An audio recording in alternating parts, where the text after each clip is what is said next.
Welcome to The Explainer. Okay, today we are embarking on a massive 8 million year epic of survival, ingenuity, and adaptation. We're going to explore the ultimate family tree, our own actually, and figure out how a fragile little group of primates completely defied the odds to basically inherit the Earth. So we have to start with the most fundamental question imaginable, right? How exactly did we get here? How did our specific lineage transform from ancient tree-dwelling primates just trying to hide from predators into the modern humans who build sprawling cities, paint masterpieces, and literally launch rockets into space? It's a wild thought. Well, let's dive right in. The biological engine driving this whole journey is evolution, specifically natural selection. You can kind of think of it as nature's rigorous quality control system. Random genetic changes, or mutations, happen all the time. But when a mutation happens to give an organism an edge in surviving and reproducing, they pass that winning ticket down to their kids. Over long stretches of time, those helpful adaptations become the norm for the whole population. Part 1. Taking the first steps. The shift to bipedalism. Now, to truly grasp this, we have to try to wrap our minds around the massive scale of evolutionary time. About 4 million years ago, early hominins called Australopithecus appear. Then, zooming forward to roughly 2.5 million years ago, our very own genus emerges with Homo habilis, and that's followed by Homo erectus stepping onto the scene around 1.9 million years ago. If we look closely at the physical evidence for walking upright, it's pretty amazing. Fossil records from early Australopithecus, like the famous Lucy, show some revolutionary anatomical changes. They actually developed a valgus knee, which angles inward to keep our center of gravity perfectly balanced over our feet, and a bowl-shaped pelvis to support all that upper body weight. But notice, they still had curved fingers.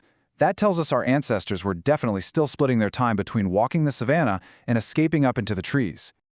Part 2. The Innovators. Tools, Fire, and Expanding Minds.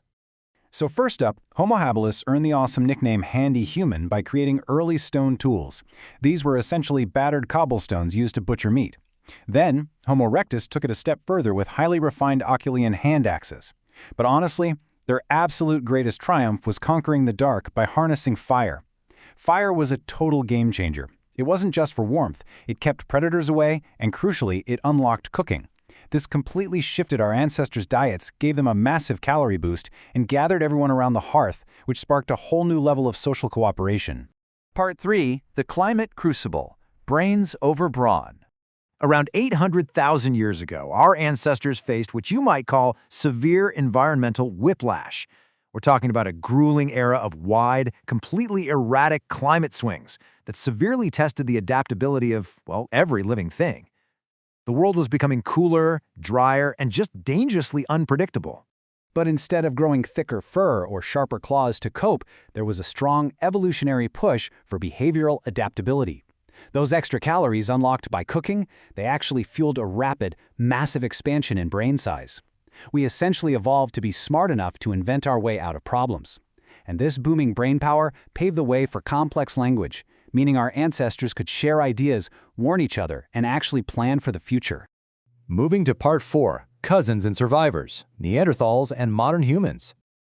Imagine a world where multiple different types of humans shared the planet at the exact same time. It's wild. On one branch, we have Homo neanderthalensis, evolving outside Africa around 500,000 years ago. Their shorter limbs and wider noses were perfectly adapted for cold, humid climates. Then, on another branch, there's Homo sapiens. That's us, evolving in Africa roughly 300,000 years ago, and eventually expanding globally, developing incredibly diverse features along the way.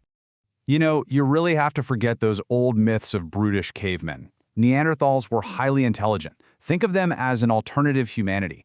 They had large brains, controlled fire, hunted with sophisticated stone spear points, and even buried their dead with care. For a good chunk of time, we actually lived right alongside them in Europe and the Middle East.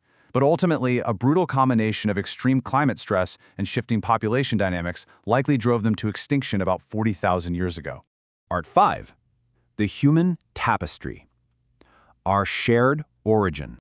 Despite all the superficial physical differences we see across the globe today, like skin color, which, by the way, is just a beautiful geographical adaptation to different UV light levels, every single modern human being shares a profound, single biological origin. We all descend from those resilient Homo sapiens that first evolved in Africa and bravely migrated out to literally every corner of the globe.